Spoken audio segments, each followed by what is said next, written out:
What is up, guys? It's Friday, and you know what that means. It's now time for our bold review dito sa Fridays with BMX only on Harriet. And today we are going to take a look sa sequel ng Tayuan. Oo, Tayuan. That is my infamous review like 3 years ago na nakalikom ng 1 million views. Like, I never expected one of my videos na makakalikom ako ng 1 million, pero nangyari yun eh. And I think it was all thanks to the BMX queen herself back in the day na si Angeli Kang. Oo. So malaki ang ambag ng Angeli Kang nun. That's like you're having a household name on your brand. Yun yung epekto na kung saan meron kang household name sa brand mo, and that household name can pull in huge amounts of views. In other words, Angelica was a draw. Now, comparing this sequel towards the original Tayuan is like night and day. Only the fact that the original Tayuan is better in storytelling kesa dito sa sequel niya. The sequel is more leaning sa softcore pornography kesa sa or softcore bold movie with more emphasis sa kangkangan kumpara sa love story ni Rico played by Chester Gracia at ni Angelica. Nakalimutan ko yung title, yung pangalan niya dun sa pelikula. Pero yun, okay? And the fact of the matter is, Rico is in this film. And it is loosely connected to the original story, the first film. Okay? Na I'm not sure. Because even though Rico is here, it's Rico as a different person who happens to have the same name as Chester Grecia's old character. Kasi there's no mention of Kang, there's no mention of Stephanie Raz, yung karakter nila sa Tayuan, and Rico here is more of a pervert. Kasi kinakangkang ni Rico isa sa mga biktima niya sa simula ng pelikula na to ay ang karakter ni Adriana Roses. Okay? So, sino si Adriana Roses? Si Adriana Roses, siya, isa siya sa mga bagong names. Okay? I think she is more of an enhancement talent dito. But they did have a good banger of an opening sa pagkakangkangan. Okay?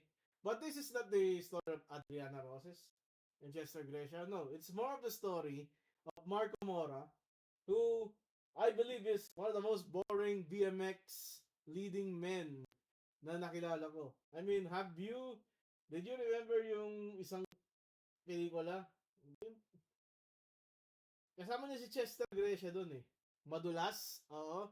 Yung kasama niya si Astrid Lee. Well now, I think Marco Mora has circled through Astrid Lee. He has circled through Karen Lopez. Correct me if I'm wrong. And now, meron siyang Ashley Lopez. It's like every week, umiikot yung BMX on those three. Karen, Astrid, and Ashley Lopez.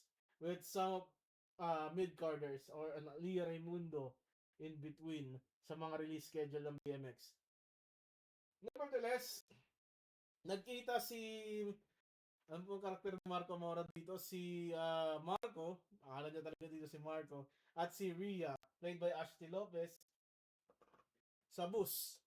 Tapos si Ashley, nagpa-hawak sa kanyang dede, nakawakan ni Marco. I think it was the first pair of boobs that he ever touched. You know what I'm saying? Yun. And then, ayun, sinisidus nitong si Rhea, itong si Marco, na para doon sa huling biyahe na meet up ulterior si Marco.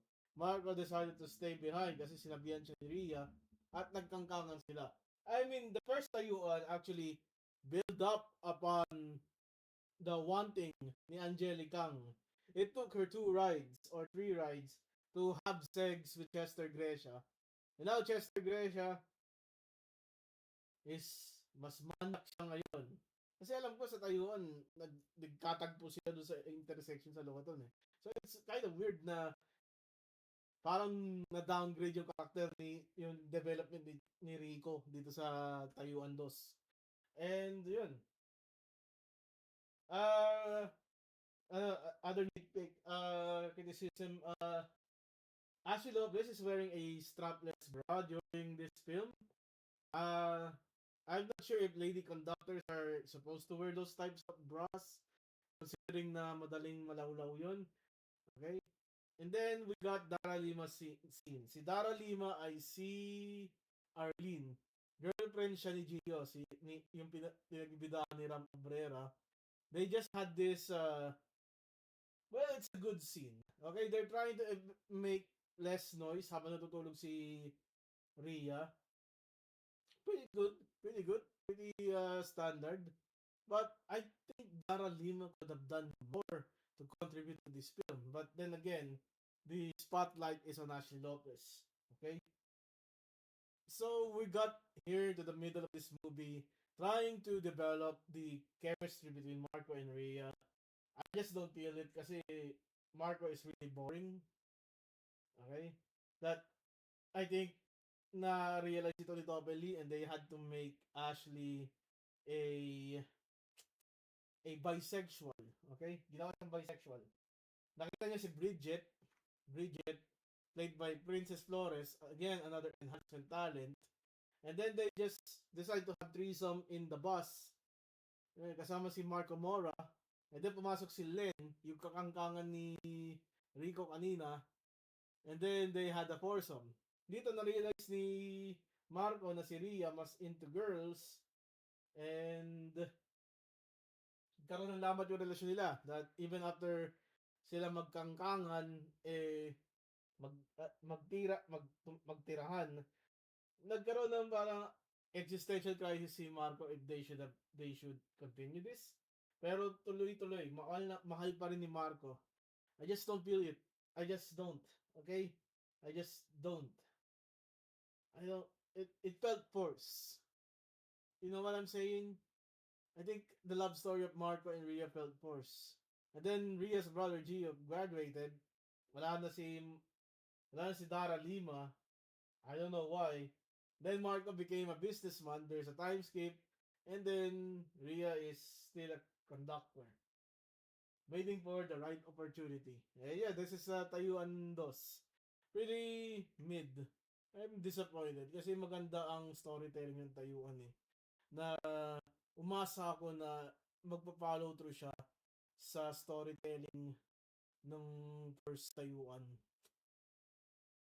But as fate would have it, I am extremely disappointed with the outcome of this with the final product of this movie. And I'm gonna give it was kind of weak. The best scenes were from the enhancement talent and Dara Lima. The most sexiest and the best scene. I'm gonna give it a weak sequel to one of the best story told BMX ever. Okay? Because it felt forced. Okay, see you next week, guys. We will be reviewing Quezon Puti. So we're gonna go again with Sex Territory. This is your boy Harriet. Peace out.